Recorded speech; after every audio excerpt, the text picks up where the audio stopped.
mind is opened and the infinite universe revealed, the soul is left to wander, dazed and confused, searching here and there for teachers and friends.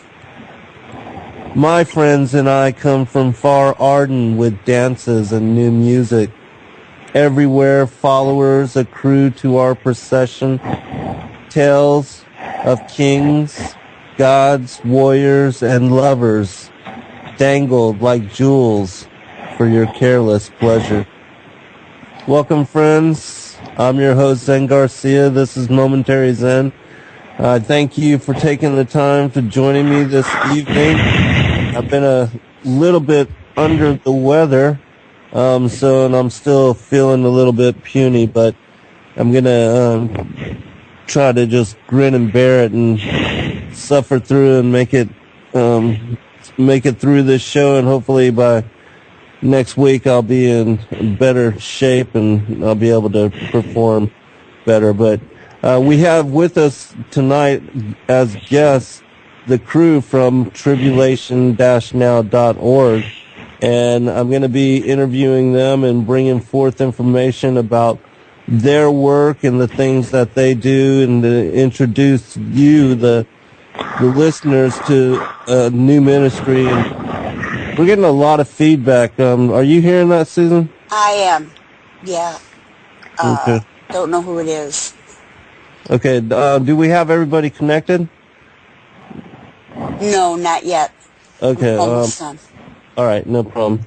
All right. But anyways, so John the Baptist, Kenneth Beer, and Kathy Dunson, some of the thought leaders from Tribulation-Now, which is a website that brings forth a bunch of articles that has been covering a lot of these esoteric issues for a long time now. They've been great friends of mine for a long while.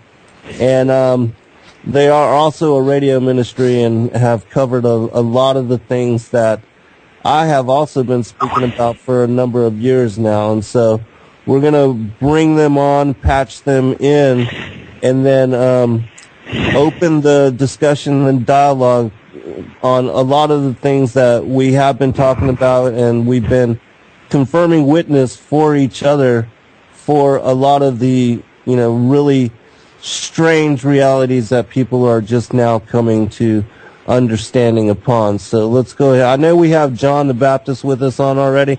John, are you there, brother? Yeah, can you hear me? Yeah, we're getting a lot of feedback from your mic. You might have it too close to your mouth or something.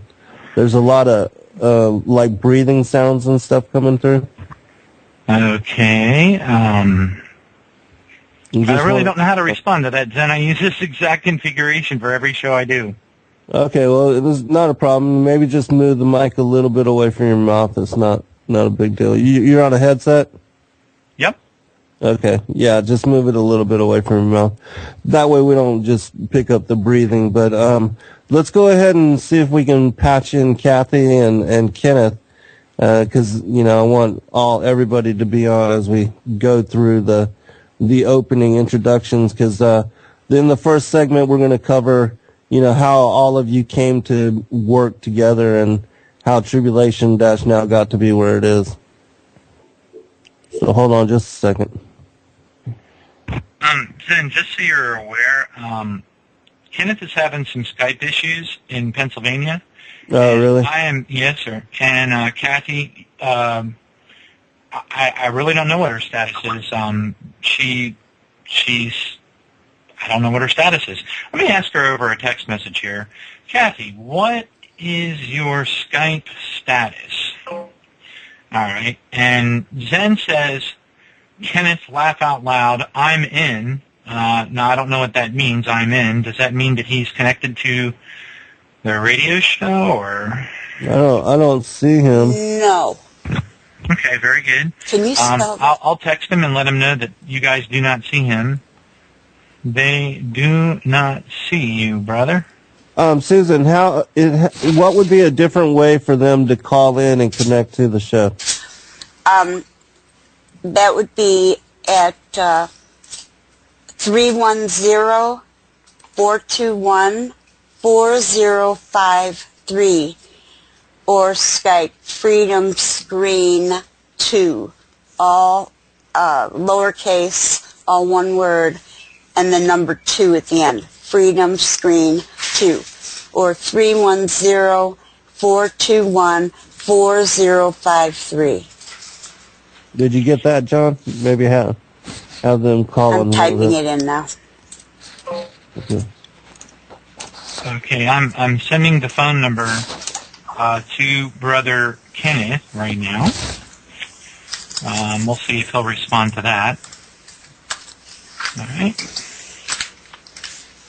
All right. I apologize to the listening audience. We tried to get this settled before we went on live, but there's been some... I apologize. The others. It's all good. It's all good. We'll get it done. But we will try to, whenever we have guests, to do this prior. Yeah. So that it flows smoothly. Well, anyways, John, while we're trying to connect with everybody and waiting for them to... Kathy. All right, Kathy, are you there, sister? Yeah, I'm here. How can you hear me? I've got a mic. You sound loud and clear. It's Yes, very good. Thanks for joining us. We appreciate you. Sure. Okay, and then we'll try to get Kenneth. But All since right, we got him. Kenneth's on too. Yay! Thank you. All right, wonderful, great. Well, that's awesome. All right. Well, as I had stated earlier, these are three of the main thought leaders with the Tribulation-Now.org. It's a website that brings forth articles. John's been writing articles that have been covered and carried by a number of different news outlets for a long period of time now. And he and I came to be friends a long time ago on some of the issues like Lucifer being the father of Cain and the sons of God, things like that. Kenneth, you're on with us, brother. And Kenneth is... Well, I'm going to actually just let them tell you their stories, how they came to meet, and you know, how Tribulation Now got to be where it is with all the outreach and the things that they're doing. So, John, why don't we start with you, brother, since you were the one that had begun and created TribulationNow.org. Okay, so just to double check, is my audio clear right now? Yes, you're good. Okay, good. We're good, no feedback. Oh, good. All right, good. All right, praise God. That's awesome. All right, and so anyway, basically back in 2009, actually it was earlier than that. It was about 2 years earlier than 2009, roughly. I think it might even go back into roughly around 2005 was when I first woke up to the fact that 9/11 was an inside job. It started out with me getting a hold of I believe it was a YouTube video of Architects and Engineers 9/11 Truth. It was the Richard Gage operation.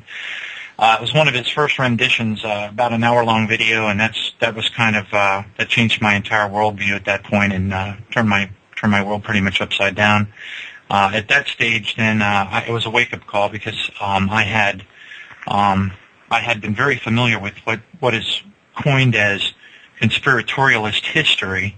It's not theory; it's actually true history. It's just the other side of the story, and I had known about that going back all the way to 1988 from studying some work from Ralph Epperson, the author of the book Unseen Hand. I'd seen him back in '88 at a convention in St. Petersburg, Florida. But I kind of fell asleep at the wheel. Life took over until I found out about 9/11. And at that point, I grabbed the wheel with both hands fervently and started to do extreme levels of research, put together what I call the Venn diagram method of research, where I created like 5 super categories, various things that I wanted to look into, like, the New World Order, wanted to look into the New World Order, wanted to look into, everything, including the Bible. That was one of the major super categories. Another one was ancient history. Another one was conspiratorialist history, just, stuff like going back into the 1800s, the kind of stuff with Albert Pike, that kind of thing.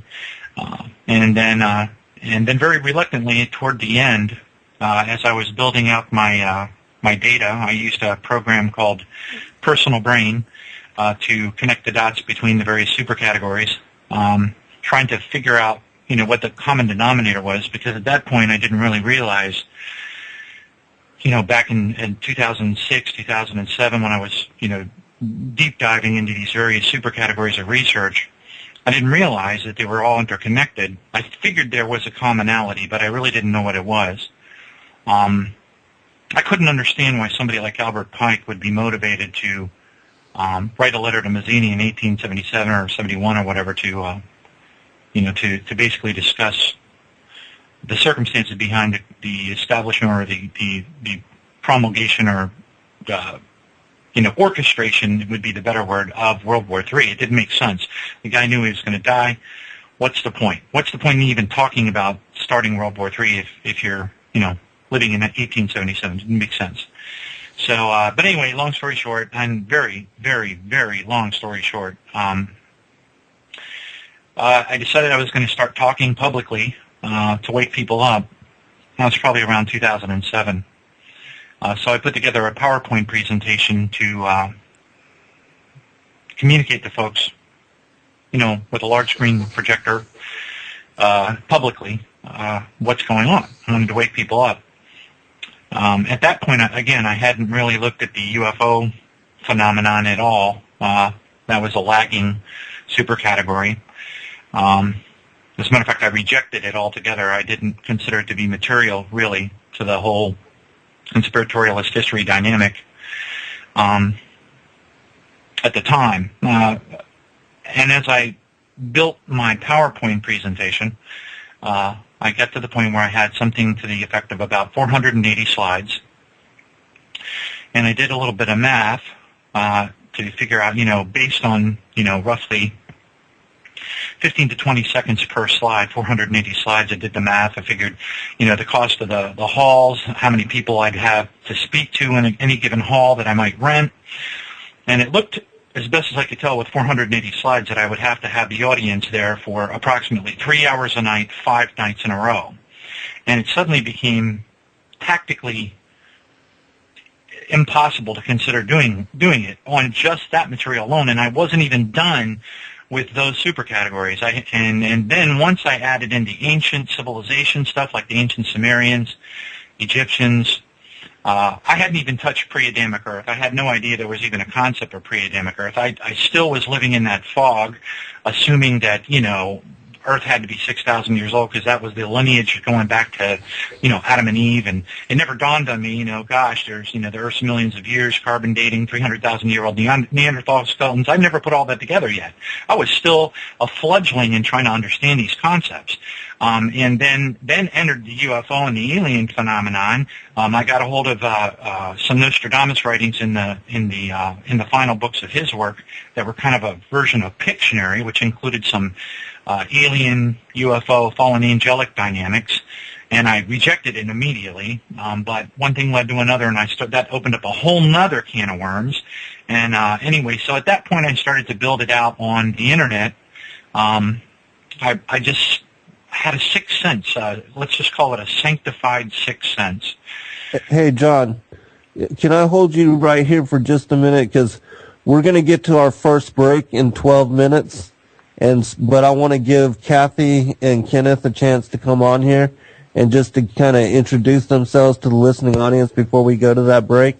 And then we'll go into, greater detail afterwards. So, Kathy, would you real quick tell how you got involved with Tribulation Now and also how you had met John?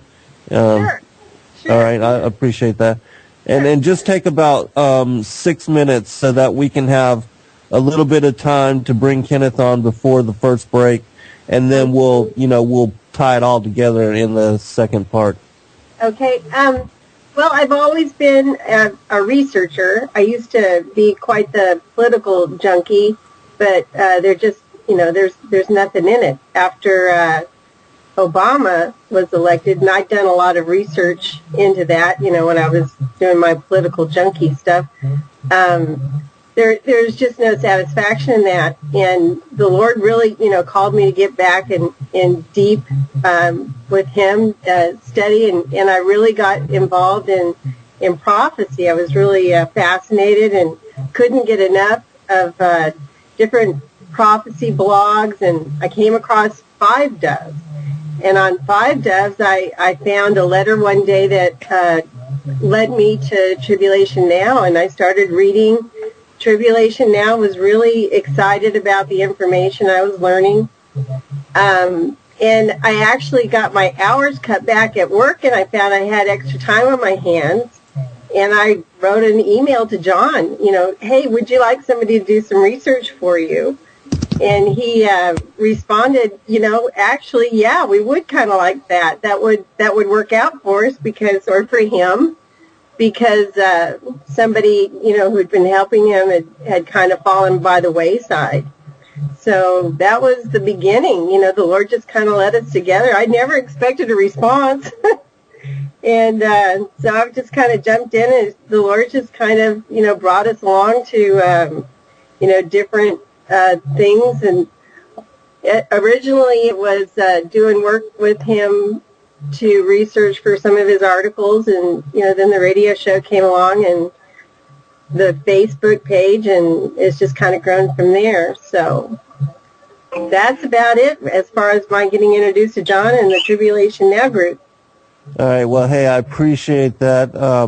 And for the listening audience, you probably do not know, but Kenneth Beard used to work and be affiliated with William Cooper back in the days when he was doing his radio show. So he's got an interesting story as well. Kenneth, would you mind sharing how it is, your previous work, and also how you came to befriend John, and the decision that you guys made to, start working together in that capacity?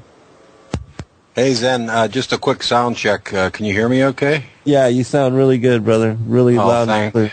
Thank you, brother. Hey, thanks for the opportunity to come on. Hi, Kathy, John, and all the listeners. Yeah, I got involved a long time ago, back in the mid to late 80s. I always knew something wasn't right. I mean, I used to watch an old TV show called Kojak with my dad on Sunday nights back in the late 70s late 70s, and just things that would come up on that show, and my dad would talk to me, and just different things from like, you can't go to Cuba, yet we're in a free country, and just, you have to pay income tax, and things just didn't sit right, And then when I was working at my first job as a chemist at PPG, one of my techs told me about this shortwave show called William Cooper, Hour of the Time. So, of course, I had to run out and buy a shortwave radio, and I started listening to this guy. And it's like between William Cooper and about 5 other shows on shortwave back in the late 80s, I was just blown away, absolutely blown away. So I contacted Cooper, wanted to start getting involved. And the way you get involved with Cooper at the time was you join this group called CAGI, Citizens Agency for Joint Intelligence. And basically you do what Kathy was talking about. You research. And then back then everything was faxed by the old fax machines to Cooper's office and sound system. It was basically a little broadcast studio in his home. And he had a pretty exhaustive research library. And what we would do is help him prepare information for shows, very similar to what the whole team at Tribulation Now does today. But back then, it was really radical. I mean, we didn't have the internet like we do today. I mean, they had these message boards. We had one called Major Domo. And the internet wasn't like it was today. So that's how I got started. And I worked with Cooper through the 90s and kind of drifted away there right around 2000. And I made some really good friends, and my eyes were like wide open. And then I saw what was happening with 9/11, and I just knew things were bad. And I met John through his Tribulation Now blog. I messaged him a few times. This is before we had the radio show, of course, and it was like everything I had learned with Cooper, this guy named John was talking about, and so I wasn't freaking out because I knew it was true. And John and I struck up a great friendship, and it led to the radio show, and I met Kathy and a bunch of other really great people behind the scenes, and that's where we're at today, brother. John, in the time that we have remaining before we go to break, can you talk about some of the other people that are connected with you? Because I know there's like a whole crew that are helping you behind the scenes, that do outreach, that are doing research for you. Some that are doing website work, just to give them some honor here. In because we'll go to break right about 6 minutes. So if you want to take the time to bring out that information, that would be good. And also, if you would, go ahead and give out the website and the where the radio show is and all the different links connected to Tribulation Now. Yeah, sure. Praise Jesus. We have a sister site which has the URL of tribulation-now.net, and that is managed by Brother Lee, and his work is absolutely phenomenal. He kind of met Kathy and, got introduced to myself and has been just instrumental in putting together that site. It's really, really progressive and uses some of the most state-of-the-art animations and stuff available to the world of the web. So it's a absolutely fascinating blessing. And then the main website where the articles are written and stored and such is tribulation-now.org, O-R-G. And if you're interested in reading through the articles and such, many of the main articles are featured on the front page. You can find them on the right column, and there's a big black banner section at the top that has a lot of feature articles and links to it there. And then there's also a table of contents you'll see in the black banner as well. But so that's pretty much it. And then also the Facebook page at facebook.com/Tribulation Now, one word, which is very, very popular. Not everybody who's subscribes to the Facebook page is a regular listener to the radio show, and the radio show is available at www.blogtalkradio.com/Tribulation-Now. And on the very front page of Tribulation-Now.org today, just put it up yesterday actually, is a series of testimonials. What we did was there's been so many people that were just so blessed by the radio show over the last 30 days that we put a series of about 12 or more testimonials up on the front page just to help people that are new to these concepts understand what a powerful blessing it is to folks. There's a lot of people that are still waking up. They're learning about how dark the world is. They're learning about the fallen angel problem, and they become very fearful. And when they learn that it's not really something to be afraid of, it's actually something to be very excited about, it's life-changing. And so we put those testimonies up on the front page, so hopefully you'll be blessed if you look into it.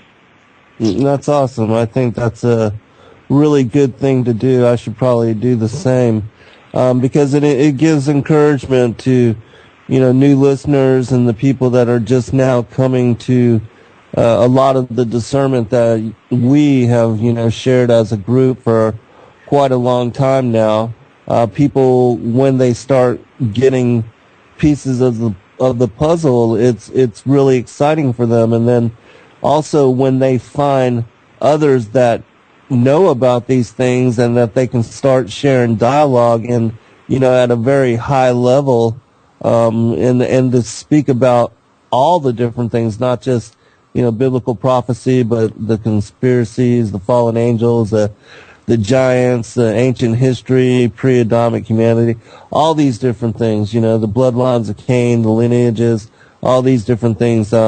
It's like, for a lot of people, it's like coming home, and having a group of people to fellowship with, to share dialogue with, and to share communication and support and empower and encourage one another on all these different issues. That's a huge thing. And my website and your ministry is a platform for a lot of people to do these things. And so that's, and I know there's a lot of crossover in my listeners and your listeners, and that we've really become one large family. But I think that's a really beautiful thing for everybody to be able to have a platform to share these kind of truths. I think we're going to go to break here in just about 1 minute. Do you want to just give out the radio, where people can go to the radio programs? Oh, sure. Again, the radio programs at blogtalkradio.com/Tribulation-Now. And all that's accessible, again, from tribulation-now.org, O-R-G, and then also tribulation-now.net. And there's also, I'd call your attention to the show notes. There are show notes that you can download. What show notes are is we've done well over 240 shows since 2011. Many of them, large number of them, are almost 3 hours long, and the content of the shows is contained in what we call show notes. They're Microsoft Word documents that have links and pictures and all kinds of information that ties back to the content of each show that will help you do your own homework and research. So I hope you're blessed by that. Okay, awesome. Well, since we're not at break yet, why don't you just talk about a few of the recent guests that you've had on, and some of the issues and the topics that you've covered. Hey, Kenneth. Hey, Kenneth, what are some of the guests that we've had on? Hey, we had this really cool guy. His name's Zen Garcia come on. Remember, you're going to join us. You're going to join us this coming Sunday, right, to wrap up the second half of the origins of man in Psalms 82, right? Yeah, and on that note, we'll pick it up on the other side.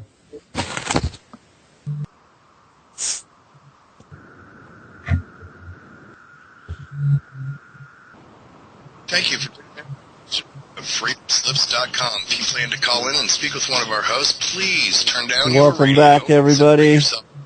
I'm your host, Zen Garcia. This is Momentary Zen.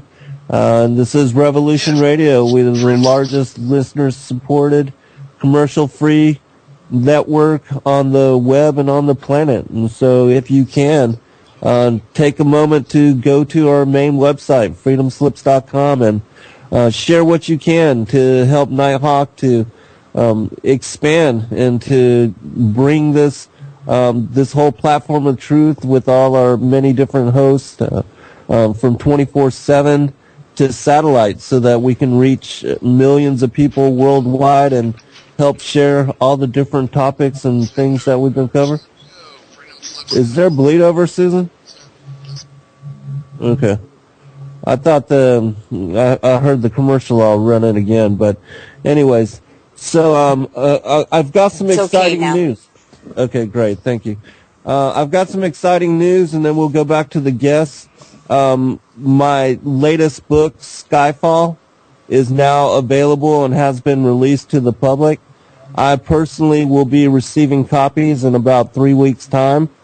Soft covers and the hard covers, which there will be a very limited amount of those, and they will take about 6 weeks to process and to bring to print, but they are available. You can go to zengarcia.com or go to tatepublishing.com, and you can search for the Skyfall in the search bar in the title. If you want it really quick, that would be the fastest way to get it. But otherwise, I will have autographed copies available in just about 3 weeks' time. I know that a lot of people have been waiting patiently for the release of this book, and so for that, I thank all of you, and thank you for supporting my work and for listening to the shows, and for also interacting with me on our main website, fallenangels.tv, and for sharing fellowship and dialogue in the way that you have. I really appreciate all of you, and I consider you to be some of the wisest truth seekers out there, and that I've learned so much from each one of you, as I'm sure that you have learned from me as well. But all right, yes, and also I will be joining John the Baptist on his show this Sunday evening at about 8:30 p.m. till about 11. So if you want to catch us there, we're going to be covering the prior times and all the different things as far as pre-existence, predestination, all the things that we've been covering for quite a long time. And John and his crew have been on the forefront of truth for a very long time as well. The Father and the Son have brought us into circle with each other so that we can be confirming witness for one another in the truths that we have been shown and have come to discernment and revelation upon.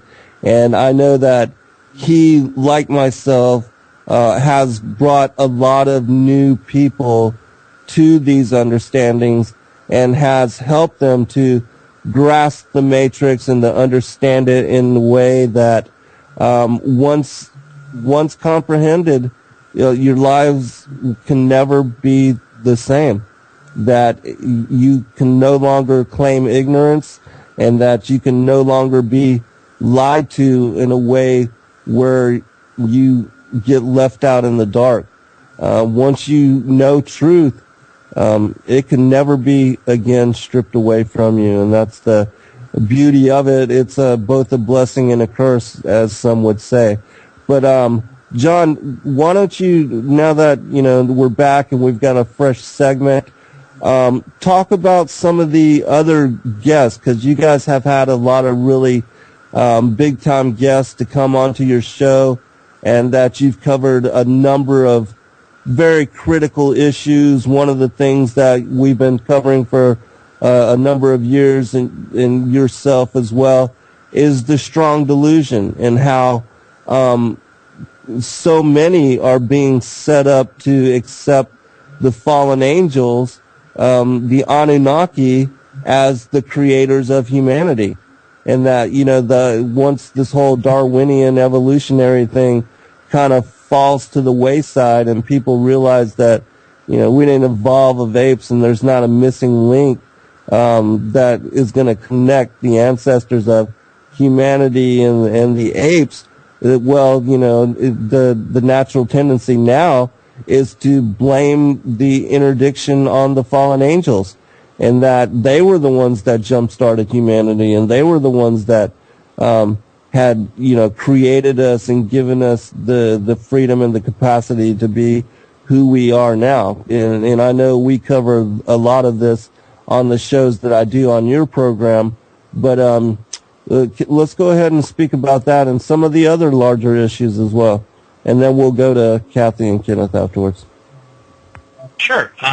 Okay, well, we have been powerfully blessed and with a wide array of various guests. Just an amazing array of various guests. We've had folks such as Debbie Kidd, Paul McGuire, Stan Deo. Gosh, the list is pretty deep. Rob Skiba. I can't even think of everybody. There's just been such a wide range of various guests that have toured prophecy conferences all over the United States. We even had Ralph Epperson, Kenneth is mentioning, absolutely, who is I would say, one of the founding fathers of revealing and the conspiratorialist history background of the world, the author of The Unseen Hand and the New World Order. The book that Ralph Epperson wrote, entitled The New World Order, was written 1990. So he's he's clearly way ahead of everybody that I know of. So we've been really blessed by just a wide array. Now, recently, we had, I think, one of the single most amazing guests we've ever had on the show, a man by the name of Howard Storm. Howard Storm was he was an artist, kind of a mean-spirited guy, admittedly, he says, who died and was ultimately picked up and taken to hell. And then from hell, after some suffering, he was then taken from there to heaven, to some part of it, and was able to sit down with Jesus and have a Q&A. And Howard, being a very scientifically minded individual, asked Jesus about life in the universe. And if you want to hear about that, you can go to the radio show, blogtalkradio.com/Tribulation-Now. And if you scroll down on the first page of the archives, it's called The Revealing of Jesus and Life in the Universe with Howard Storm. I think you'll be extremely fascinated about what he was told. It's not what a lot of people think. And then, as a matter of fact, the vast majority of the people out there writing books, the Christians out there who are writing books with their own hypotheses about what life in the universe is, whether it be a hologram or it's all just interdimensional or whatever, it's really, you'll discover that it's quite different than what the popular theologians out there think it is. Praise God. And then also we had Pastor Augusto Perez on recently a couple of times. One of them was a recent visit entitled The 3 Days of Darkness with Augusto Perez. That was a very, very powerful show. And then some of my favorite shows have been the ones that you joined us with, Zen, because quite honestly, I think my own personal feelings, and I know Kenneth agrees with this, and Kathy and many others, is that arguably the weakest link, even a greater weak link than just the alien fallen angel dynamic, but the greatest, arguably the single greatest, weakest link in our ability to help people understand the importance of why we're here on this earth and what eternity ultimately means to all of us. The critical catalyst to grasping that understanding for an intelligent individual who has a scientific background is grasping the concepts that you included in your book, Sons of God, Who Are We and Why Are We Here? And for those who want a primer on that, and I think Zen would agree as well, just a primer. It's not in-depth like the book. You could go to tribulation-now.org and click on the link near the bottom of the black banner, Angel Wars and the Original Sin, Part 1 and Part 2. They're both there. And there's links and references to Zen's book, many other YouTube videos, and just tons of Bible verses that help people to fill in that big blank. You know, why is it there's a 300,000-year-old Neanderthal skeleton sitting inside the Museum of Science and pastors of churches are walking past it with their children, yet they're telling their congregation that the earth is only 6,000 years old. A lot of people can never accept how awesome our appointment here is on this earth and our options are until they can get their arms around the bigger picture. And I think that those are some of the most exciting shows, Zen, that I think we've ever done. Well, hey, I appreciate that, brother. And for the listening audience that you don't know, John wrote the introduction for my sixth book, Sons of God, Who We Are, Why We're Here. And I agree with you. I do think that, you know, being able to answer some of these larger questions and to help people to understand the prior times, what had happened before the creation of modern day humanity with the fall of Adam and Eve, and tying all of that into our, you know, our incarnation into the flesh and our being here on this planet at this specific time, and explaining to people that the fallen angels were cast out first and that they were here on the planet before we got here, and that a lot of the megalithic structures that people can't explain or and that are found everywhere, even cities that had to have been built at a time when, science is saying that we were hunter and gatherers and had no capacity, and yet these massive megalithic type structures are found everywhere on the planet, and there's so many of them. I think there's even more still yet to be discovered than there have been to be discovered as of yet. And so, all of this is really exciting because it helps people to explain and to understand history and mythology and religion and all of the underlying truths, the connections between all of them. Let me get you to comment real quick on that, John, and then we're going to go to Kenneth and Kathy and get them to comment on this. Without a doubt. I couldn't agree more. So what you have now, what you have in the mainstream media, if you're a Bright House customer, if you're any major cable provider in the United States, and even in other countries, you are exposed to a tremendous amount of television programs, documentaries. You've got the Ancient Alien stuff. You've got Undercover America, which is new and just recently came on. You've got so much information. UFO hunters. There's all kinds of new series that are emerging now on National Geographic, Nat Geo channel. The amount of information. So what you have is basically you've got two dynamics, and this is oversimplifying it on purpose. You've got one dynamic, which is ultimately, quote, the traditional church. And they turned a blind eye. They basically turn a blind eye to all these things. As a matter of fact, I imagine that most church pastors today probably sit there staring at the TV with their kids in the room watching UFO hunters and fascinated by it, having no idea how to connect it back to, it's just one of those, it's a roadblock in people's minds. So you've got the basic Christian who basically just kind of, they know it's there, but they just kind of block it out of their mind and they just reject it. And then you've got everybody else. And that's a problem. And there's no bridge. There's no way, Zen, our ministry and your ministry may be the only two ministries in the world that I'm even aware of that bridge the gap between those two groups of people. I mean, do you know of any other ones? And if you do, by all means, please bring them forward. Not in the way that we are covering it, because, there are some that are speaking about, like, I know Steve Quell, he does a lot of work on the giants and the fallen angels, but he doesn't cover the other bloodline and the other lineage, and he also doesn't cover pre-existence and our connections to that, the war in heaven. And these are critical issues because those are secrets. Though, in my opinion, those are two of the deepest mysteries of the Gospels, and that this information is found worldwide in all of the different wisdom texts that, the extra biblical books, the extra canonical books, the Gnostic texts, all these profound truths are found in all of them. And if you don't have the discernment,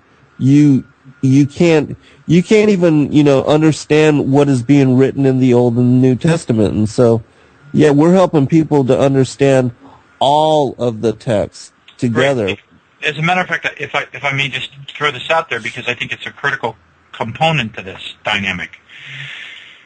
Either you embrace all of it and connect it all back, or what you do is you are ultimately going to alienate very large groups and very large demographics across the world. So basically, if you take any ancient writings or groups of ancient writings or understandings, whatever they may be. For example, you may have a significant group of people who are tracking things like Atlantis, the true age of the pyramids being over 12,000 years old. The list is just it's growing daily. Look at the Hindus and the ancient belief systems of the Hindus, the Chinese. They go back so far in the history, pre-Adamic history, and so what happens is when you just wave your hands at that data, that historical data, and you just, well, it doesn't exist. I'm poo-pooing that. I just disagree. When you take that position, what happens is you alienate and potentially condemn to hell millions of people who know or whatever have come to the discernment that stuff is without a doubt true. They see the crystal pyramids. They see the evidence underneath the Atlantic Ocean. They see they read books like the one behind me right here, The Sirius Mystery, or the other one I have behind me here, which is Forbidden Archaeology. They know that there are cave drawings with humans or human-esque beings throwing spears with dinosaurs on the same cave wall, which carbon dates back 40,000 years. You can't turn your back on the data without leaving some people condemned to not having a bridge to the truth, which is the Holy Bible, which is just, it's a travesty, and it breaks my heart when really smart people just refuse to take a look at that and entertain the possibility that there's just information that needs to be brought forward to connect it back to the truth, which is the Bible. Yeah, it's really sad because what I find is that a lot of people, especially well-researched, they'll study everything else but that. Let's go to Kathy. Kathy, I'd like you to comment on what we're talking about, and also how learning these things, when you first became aware and started to learn these things, how it affected you. Well, deeply. It's like an onion, really. The layers of an onion you keep peeling. I've been so blessed. I mean, I don't understand how I became so blessed to be among the group of you, to be learning the things that I am. It's very intense. It's quite a lot, but I can't get enough. I just feel like, we are living in a time when God is revealing these mysteries, and I keep buying books and searching the scripture and looking at what's going on in the world around us, because that's where my primary focus is, with the Facebook page and looking at the signs in the heavens, the signs in the earth, the earthquakes, the volcanoes, the fireballs. It's wars, rumors of wars. It's never ending, and then funneling that through for our show. So I'm basically a repository, taking it all in and then funneling it out within our group and to people that follow along with us. So, yeah, I really feel blessed among women, being able to be among you guys and learning what I am. It's just amazing to me. Well, we're learning from you too, sister. Thank you.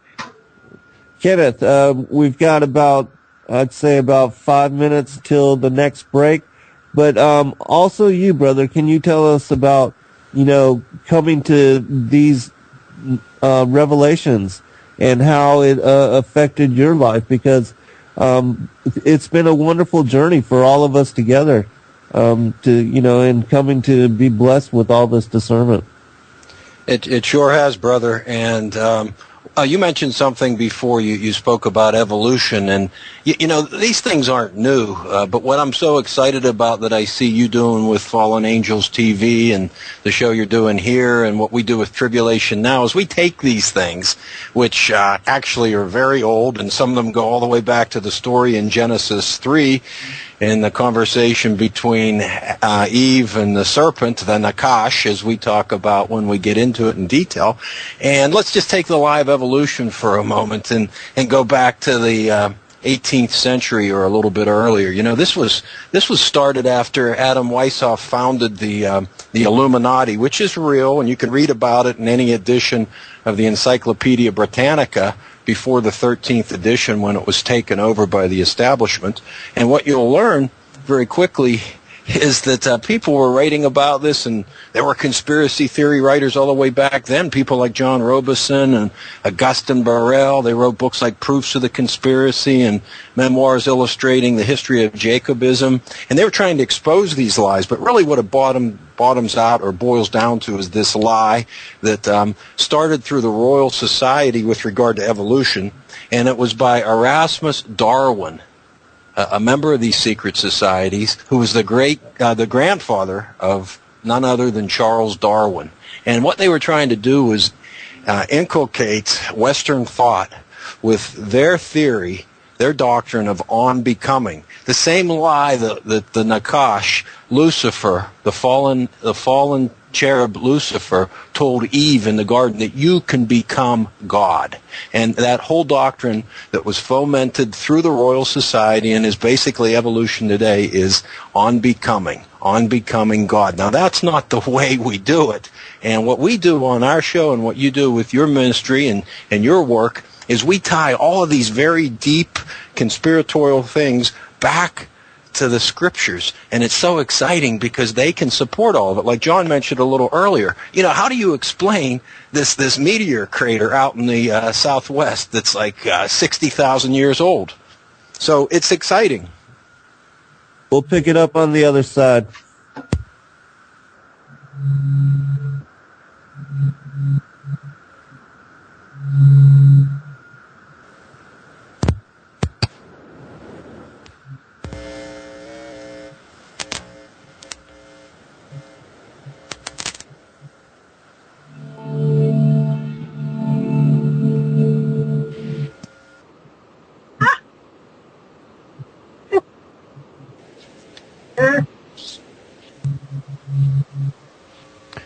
Welcome back, everybody. I do want to just to inform you, if you are interested in getting hold of one of my new books, Skyfall, Angels of Destiny, that when they do come in about 3 weeks' time, the soft covers, I will be adding them to my current bundle of my third book, A Different Way of Being, my fourth one, Lucifer, Father of Cain, my fifth one, Awaken to the New World Order, and my sixth book, Sons of God, Who We Are While We're Here. I'm going to provide all 5 of these books and have them autographed for what will be $105. And then just shipping and handling depending on where you are.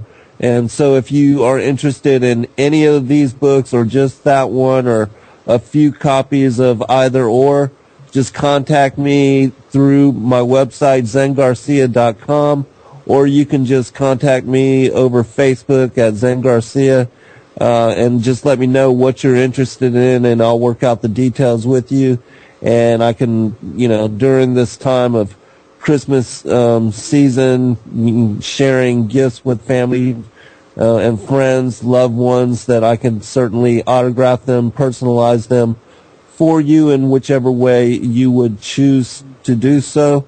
And also for those that cannot afford to purchase my books, if you are having a hard time, just struggling, trying to make it, just trying to manage to feed your children, just email me and I'll be glad to provide you an electronic copy of either my fourth or my sixth book, and you can share those with your loved ones. You can share them with your listserv, your friends, your family members, whoever.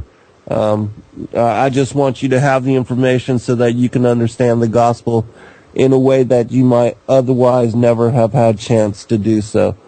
All right.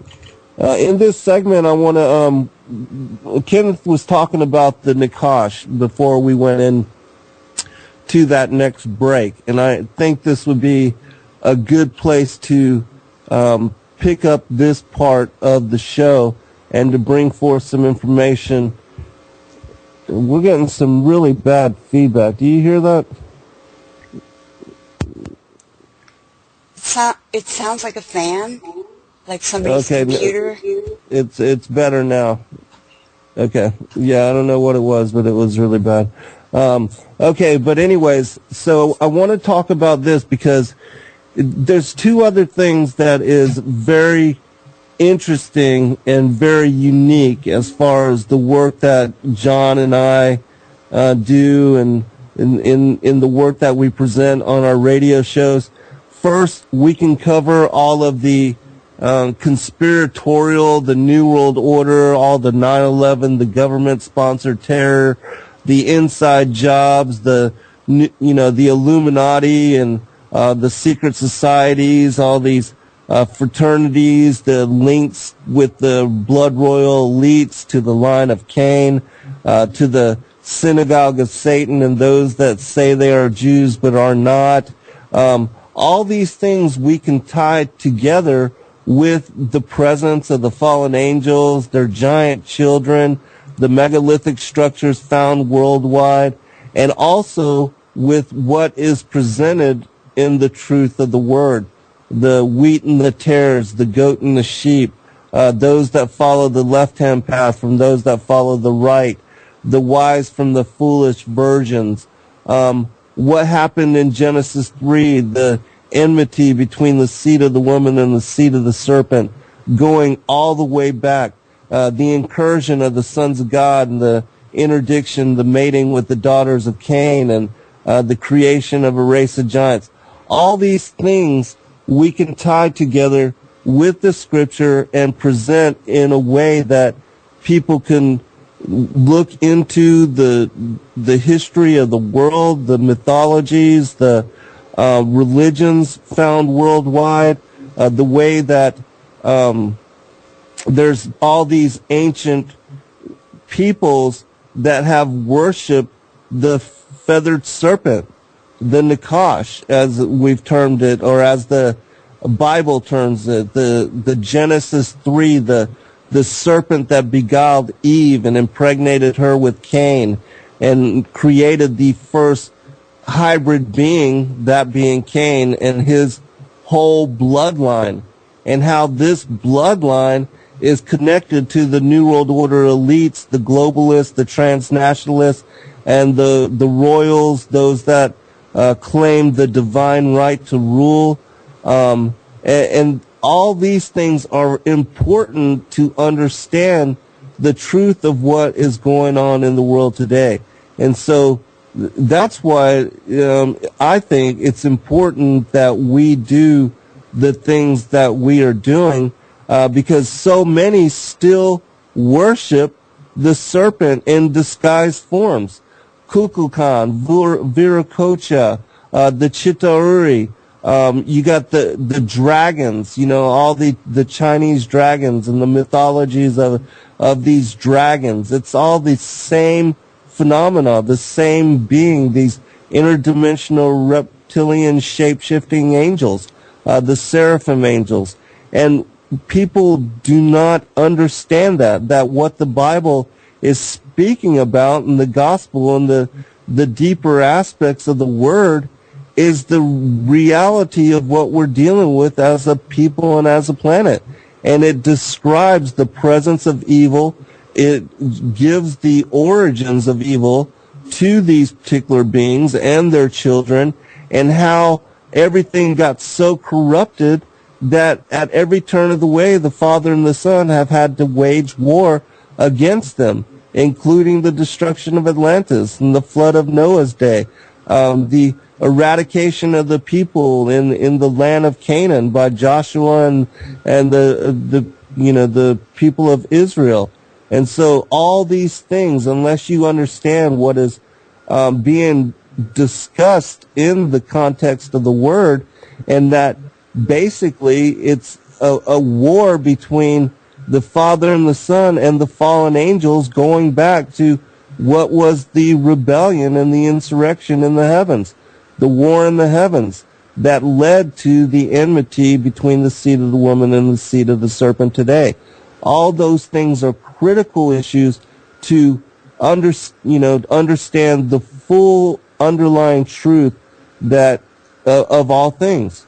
Let's go to John first, get you to comment here, and then we'll go to Kathy and Kenneth. Yeah, wow. I've had a lot of people over the years email me, and they're like, hey, Johnny, can you hook me up with the definitive book, or can you give me a bibliography? And I'm like, God, I can't. I just can't do it. The problem is that, I can give you a short list of books, maybe 4 or 5 of them, but the problem is each one of them will have key gaps that you can't, there's just blanks that need to be filled in. And there's really just no, really, the truth of the matter is when you're dealing with the Nakash, when you're dealing with the two-legged serpent creature, when you're dealing with ultimately what are the fallen seraphim or seraph angels, that particular class of angel, when you're dealing with them, there just isn't one place to go. And it would probably be an interesting book for somebody such as yourselves to write. What happens is, so a lot of people will start out and they might stumble across somebody like David Icke. Now, and again, there's 2 different dynamics, and I try to keep it simple. It's hard to take something so complicated and make it simple for people to understand. But you have people that look at things and say, wait, that might be true. And then they investigate it. And then you have the other class of people which spend most of their thoughts debunking things. I don't believe that.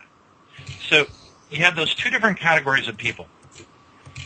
The people who take I'm going to debunk that position, fit into this category where they're just simply never going to grow very much in their understanding. As a matter of fact, the Bible talks about that, and you and I, Zen, have talked about this. It says in Luke chapter 8, verses 17 to 18, it says, "For nothing is secret that will not be revealed, nor anything hidden that will not be known and come to light. Therefore take heed how you hear. For whoever has knowledge and the ability to hear, to him more will be given. And whoever does not have knowledge and the ability to hear properly, even what he seems to have will be taken from him." Now, does that mean that everybody in the whole world is going to learn about shape-shifting reptiloids? No, that's not what that means. When the Bible says that these things will be revealed, that nothing that is secret will be revealed, nothing is secret that will not be revealed, or nor anything hidden that will not be known and come to light. When the Bible says that, it's the same dynamic that you had with Jeremiah, the prophet in the Old Testament. He only talked, Jeremiah was only known by a very small number of people on the earth at his time. So if God reveals it to 5 people, then you can check that box. And the Lord has revealed it to arguably thousands and thousands of people just through our ministries alone. So there's no definitive writing, but if you study the work of David Icke, which is very well thought out, very well researched, it's a lot of it, unfortunately you have to block out his most unfortunate misunderstanding about the Bible.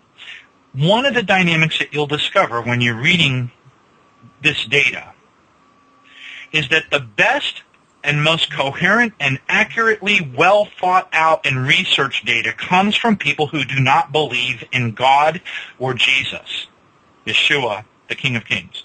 That is a fascinating paradox, but without a doubt, they are the most thorough researchers. The unfortunate thing that happens is with people like the ancient aliens people, the George Tsoukalos type people, the problem that you run into is when they start to peel back the layers of the onion, as Sister Kathy put it, they accidentally lump the Bible into the mythology category, and they treat it as an ancient writing. And they look at things like the Catholic Inquisition, which was absolutely being orchestrated by Lucifer from day one, on purpose to deceive people like David Icke. So Icke looks at the Catholic Inquisition and says, well, that's got to be part of the dark side, because look at the history and the darkness associated with the origins of Christianity. It's got to be part of the conspiracy. And that is a critical element. That's a phenomenal mistake they make. But their data in the research of the shape-shifting reptilian and the blue bloodlines and the connecting it back to the ancient Sumerians and the William of Orange and the Sax the whole ancient connection of the bloodlines. It's unimpeachable research. It's very, very impressive. And it matches dozens of other authors that have researched similar data. Now, how do you authenticate it? You might say, well, they're all suffering from some sort of a research delusion. Maybe they all drank from the same water bottle. Okay? Well, I always want to, even though when you have a large number of people, disparate sources, disparate data sources, disparate bibliographies, all coming to the same conclusion, the only rational conclusion you can come to is that with enough bibliography and disparity between the sources, the only rational conclusion you can come to is that they've found some truth, some significant truth in their data. But for me, the clincher was this. When I discovered that Kathleen O'Brien, in her book Transformation of America, had seen George W. Bush shapeshift into a reptilian, and then a month later or so I had studied a 9-DVD collection by Bill Schnoebelen. Bill Schnoebelen was, the title of the DVD set is called Interview with an Ex-Vampire.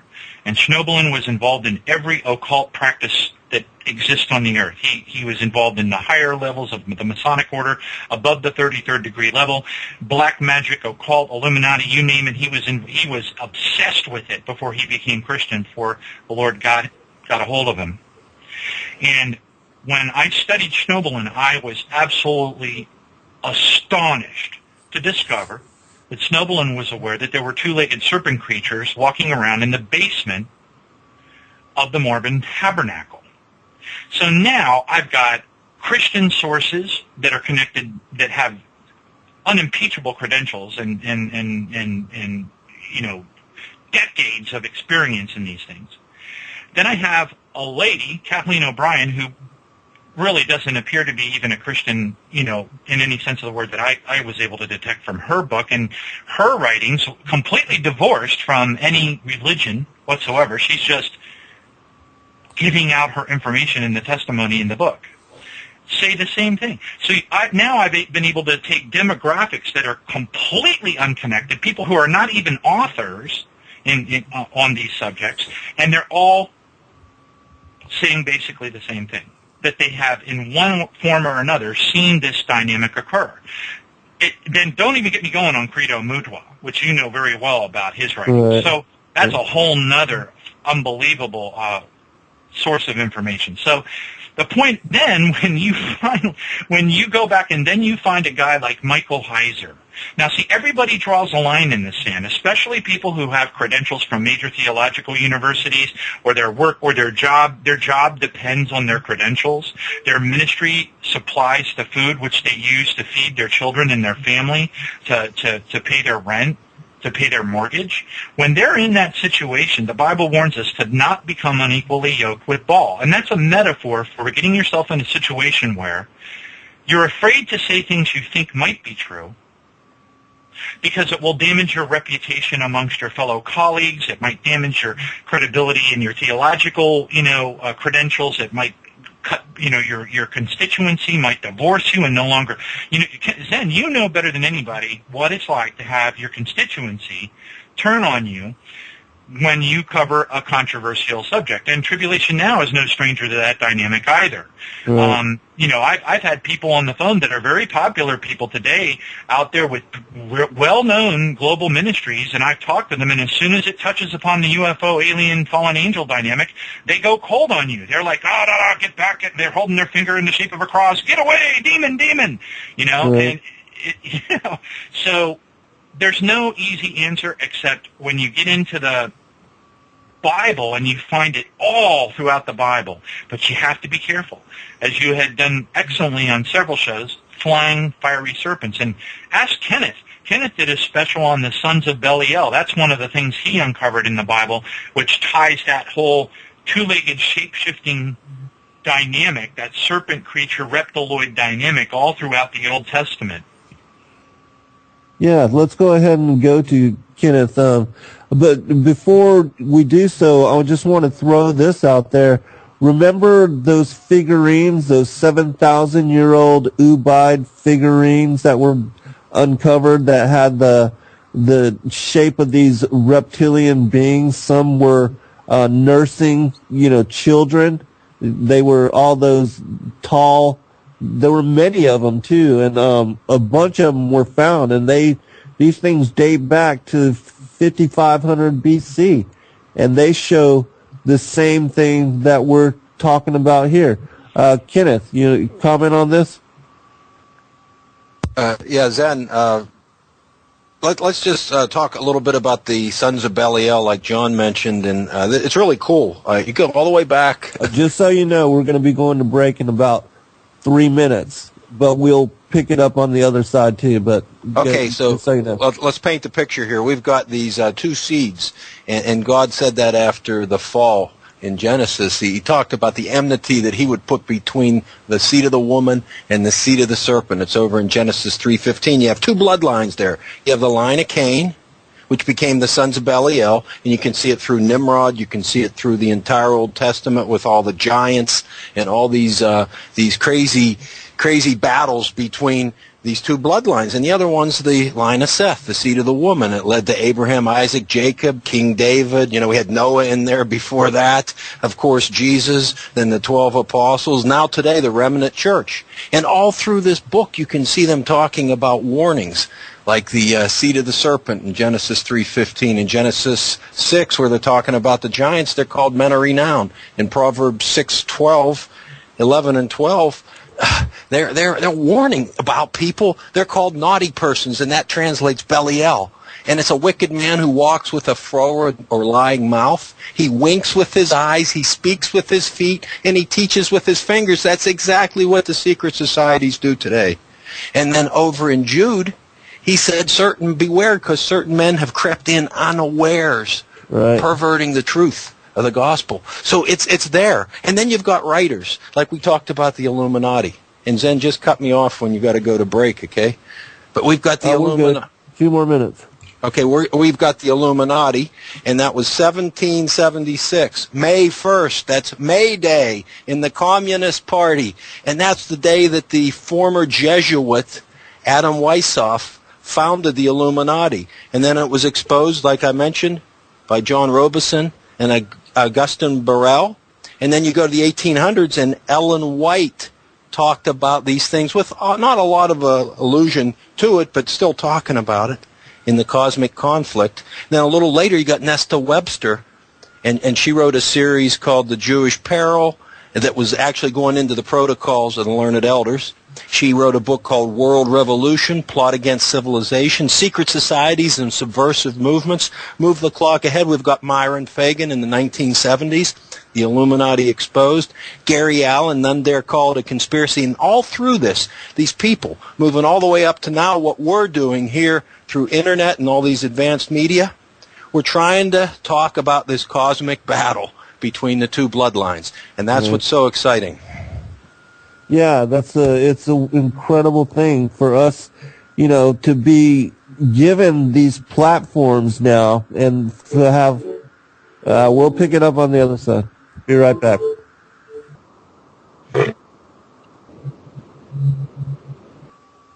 Welcome back, everybody, and I just wanted to remind all of you that Revolution Radio is commercial free, and that we do not take corporate sponsors, and that we are only able to do so out of the kindness and the goodness of individuals like yourselves and supporting the network. And there's so many different hosts that come on 24/7, round the clock, that cover so many different topics and issues, and have different platforms for being able to speak about whatever it is that we hold as important in order to help you in your own awakening. And that there are so many individuals now that are seeking truth, that are looking for answers, that are not finding them in their churches and their places of worship or or wherever, even with their friends and families and their peers, that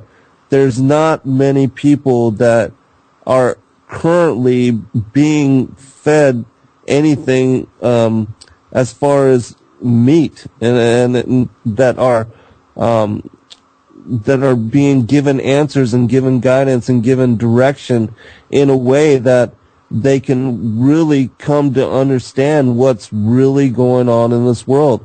I know for myself and for all of my guests that I have on right now, that it has been a long and an enduring process for us to get to where we are now, and that it was definitely not an easy road to travel, and that when we began to awaken and come to understand a lot of the things about the way that the world really works as far as the conspiratorial New World Order and that whole aspect of government, the illusion that we have representative government and that we elect our officials, or that we have any say in the voting process, especially with the now electronic voting machines. All that is an illusion. And the fact that, most presidents have been from the same bloodlines, and that bloodline connects to Charlemagne and to the current royals sitting on the thrones of the worlds today, it lets you know that even going way back, the electoral process has been nothing but a dog and pony show. And so coming to understand that you cannot trust government and that you can't trust mainstream media, you can't even trust doctors, with the vaccines and the poisons, the pharmaceutical industry and the way that the lobbyist works through that. And it's a difficult thing to face truth and to understand it in its own presentation. And it's a even greater and more difficult thing to unlearn what we thought we knew and what we've basically based everything as far as the foundation of truth upon, that we really have to throw out everything, unlearn everything, and then create new space for new possibility, and then study all things anew and redevelop what is a whole new paradigm for understanding the world and giving understanding it with a perspective of new eyes and a new orientation. And for most people, they haven't done that yet. Most are still connected to the matrix and tied to the world in such way that first, they don't care about these things, they're not concerned with them, and that they have no relevance and no importance in their lives.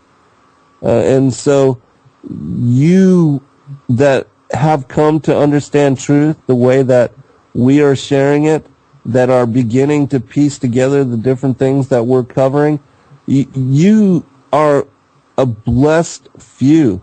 You are a minority of real seekers of lost paradise, as I say.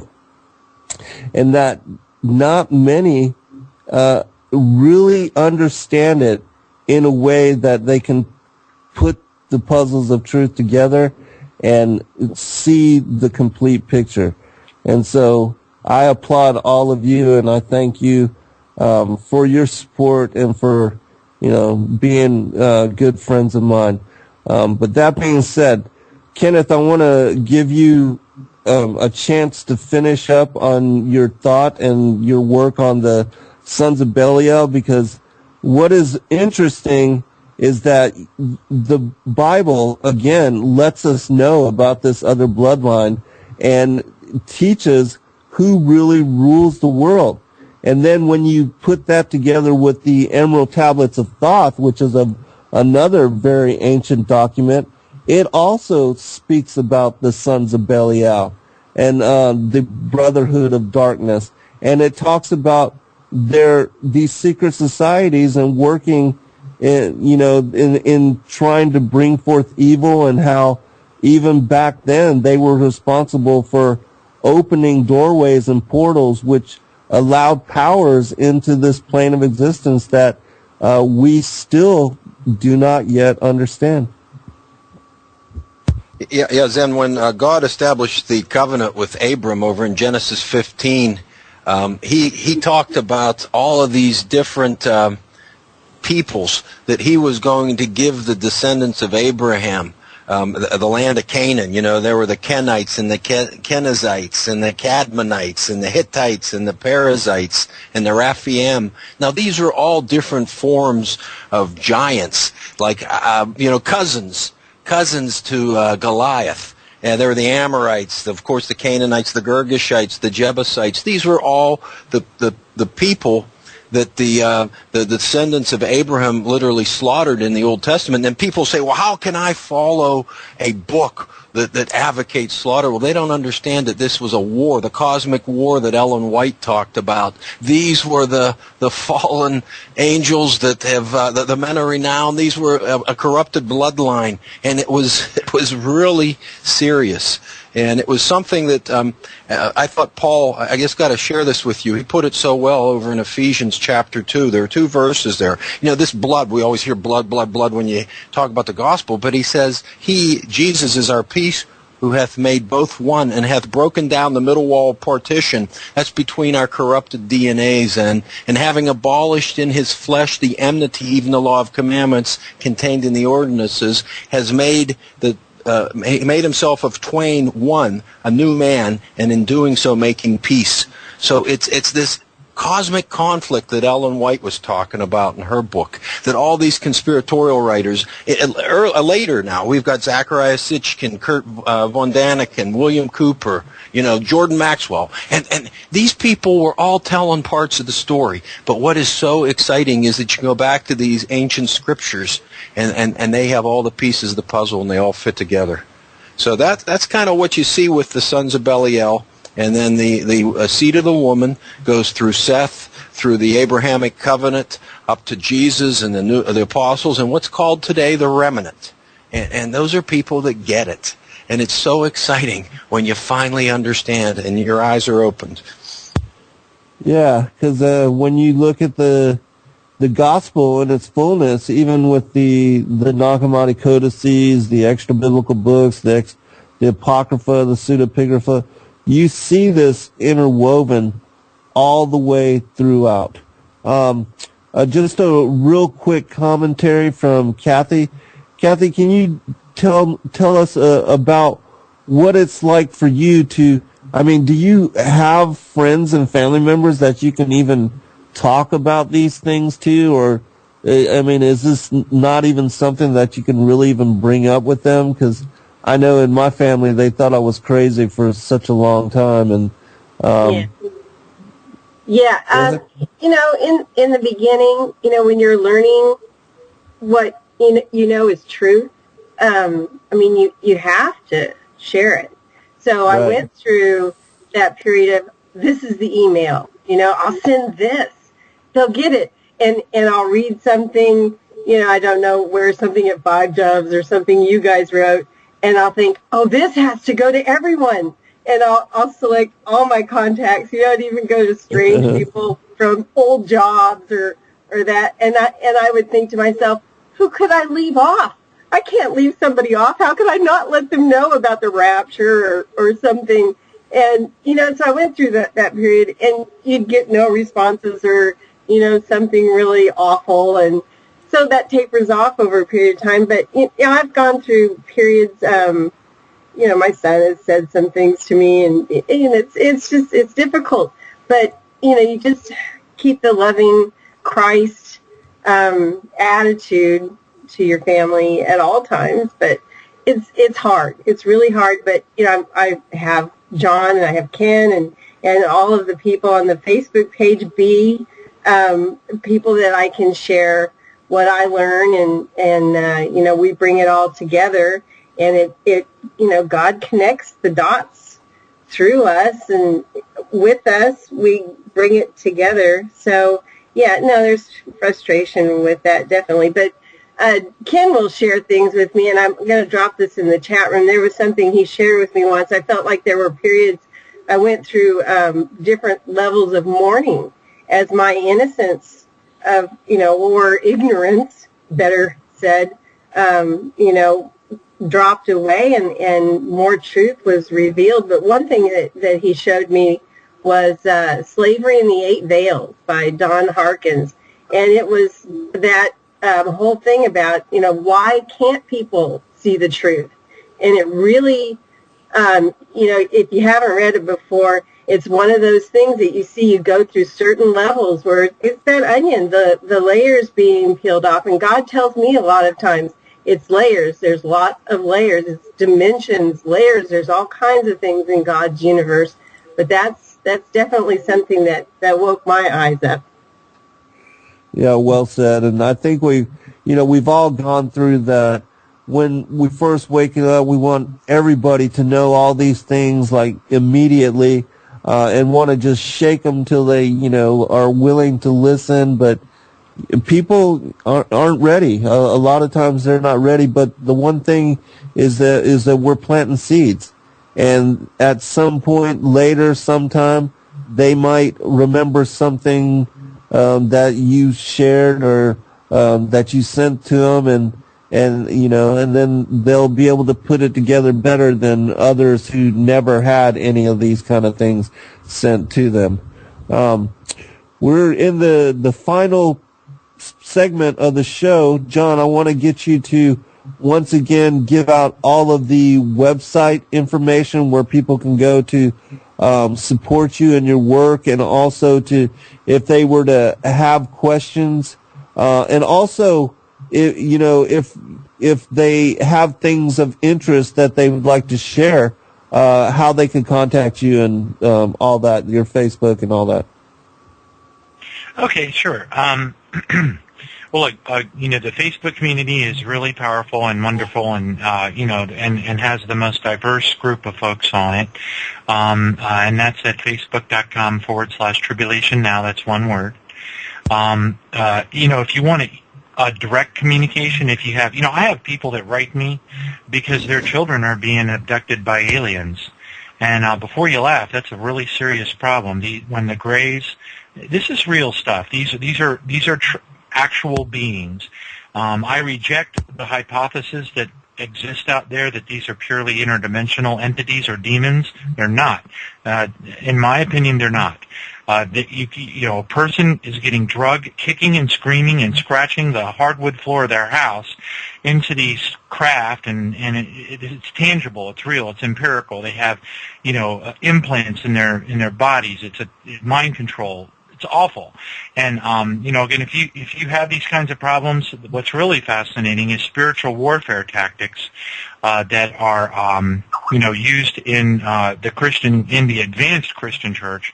I don't even like the word church, but anyway, the point is, if you have problems like this, you can email me at jbaptist777@gmail.com, and I can provide you information. We've done radio shows on just about every subject like this, and we can help direct people and get you back on track, hopefully. But again, tribulation-now.org is the main website. The sister site is the one Brother Lee manages, and that's tribulation-now.net. And then, of course, the main radio show site, which is blogtalkradio.com/tribulation-now. We are a real ministry. It was kind of, I have here in my stack of books in the office, I have a book here back when I was fixing on starting my own business, entitled The Accidental Entrepreneur. And I guess you can say Kenneth and I are the accidental pastors. We actually do minister to people. A lot of places out there don't have a two-way ministry. Even a lot of the churches don't minister to their people unless they set up some kind of a counseling agreement and stuff like that. We help people. I mean, if you have problems, email me again. at that email address I just gave out, or go to the website at tribulation-now.org, and in the upper right-hand corner is a link to my email there, and we'll do what we can to help you. But anyway, that's kind of the whole story. We have been very, very blessed. We've covered pretty much just about every subject that there is to cover. Everything from the concept of Rh negative blood. There's a lot of people out there who got all freaked out. Oh no, I've got, Rh negative blood, and that means I'm, a direct descendant of the Anunnaki, and oh no, and the problem is that we're all in one capacity or another, to some degree or another. We're all infected. Our DNA has been dorked around with for thousands and thousands of years, and the interbreeding, back in the Abrahamic period, God admonished Abraham and told him and his descendants not to interbreed and to keep within the group of the Hebrews. And the purpose for that was to prevent the pollution of their DNA over the years until Jesus could be born ultimately. But now, thousands of years later, the Daniel 2:43, and they shall mingle themselves with the seed of man.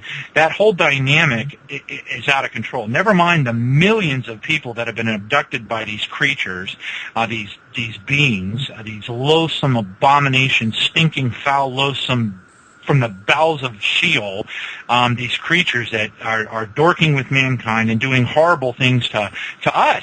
They're implanting mind control chips. The situation is very dark. I tip my hat to L.A. Marzulli because he's one of the very few people out there that's actually doing a pretty darn good job uncovering the significance of this threat to mankind and the horror of what the role that this will play during the Great Tribulation that's mentioned in the Holy Bible. So anyway, praise God. I really, and some of the stuff we'll be covering as we move into 2014 on the radio show, we're going to do a little walk back in time. We're going to cover things like the FEMA camps, the Luciferian Global Control Grid, the whole Committee of 300 thing.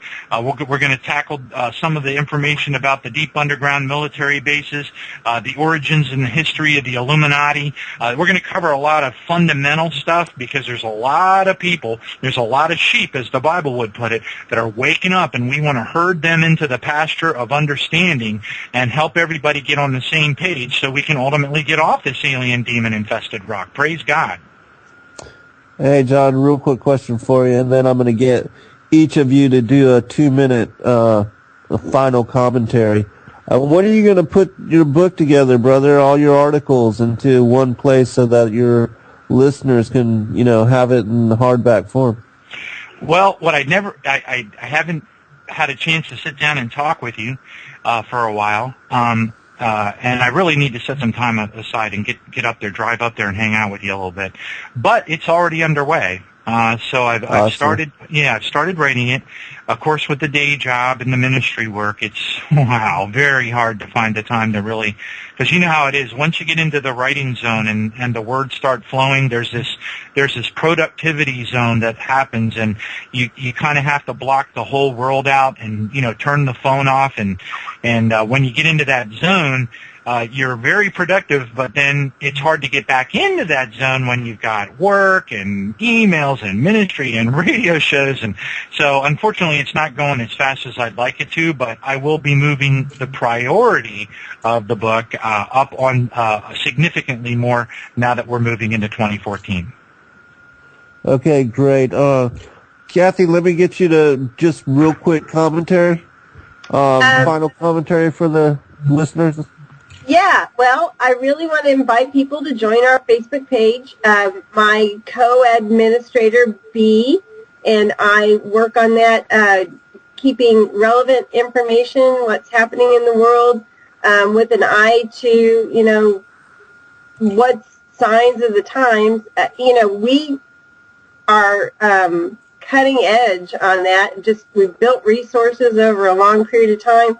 And pretty good. I see the major news media come in a couple days later, and I always wonder if they've been looking at our Facebook page. Just love all our people who follow along after us and put up with us. So, and appreciate you, Zen. Without some of the information I've learned from you, I just really am grateful for having been blessed by that. Thank you. You're welcome, sister. It's been a beautiful fellowship for all of us all the way around. Kenneth, final 2-minute commentary, brother? Yeah, Zen, I just want to thank you for inviting us on. And I mentioned the sons of Belial, and we talked about things back in Bible times. And we kind of ended it there with the apostles and, the New Testament. And then I jumped all the way ahead to 1776 and the Illuminati and took it up to today. But there's this big gap of like 2,000 years. Well, what's going on? Well, that cosmic battle continued.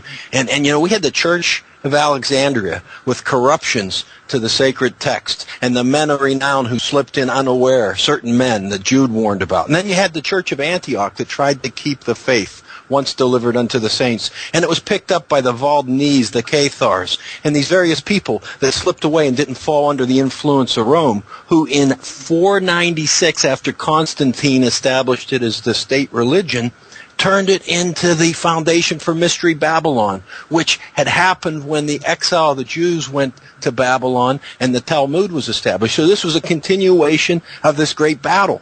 Then it was picked up between the Priory of Zion and the Knights Templars. Meanwhile, you had this remnant just kind of carrying this truth through all these dark ages. These were the Valdenese, and these were the people that led up to the Protestant Reformation.